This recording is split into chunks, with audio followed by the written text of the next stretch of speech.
দাঁড়া।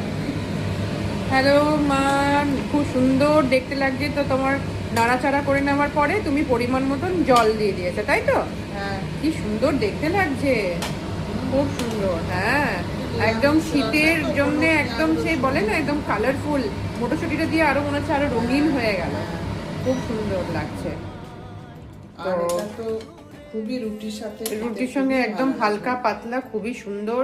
যে যেরকম কনসিস্টেন্সিতে মশলা পাতি দেবে সে সেরকমই কালার আসবে। তো এটা একটা ছোট্ট ভিডিও গেল, আর তোমাদের সঙ্গে আরো শেয়ার করতে থাকবো। তোমরা সাপোর্ট করো, লাইক করো, শেয়ার করো, কমেন্ট করো। মটরশুঁটি দিয়ে করো কিরকম, বা তোমরা কিরকম প্রসেসিং এ করো, তোমরা ভেজ স্টাইলে না নন ভেজ স্টাইলে করো একটু বলো। তো আরো জল অ্যাড করছে, একটু ঝোল ঝোল খেতে চাইলাম বলে। একটু ভেতরে হ্যাঁ, আলুটা একটু মাখো মাখো রসালো হবে। আচ্ছা ঠিক আছে, চলো। ঠিক আছে, ভালো থেকো, সুস্থ থেকো সব। কেমন? Tata, good night.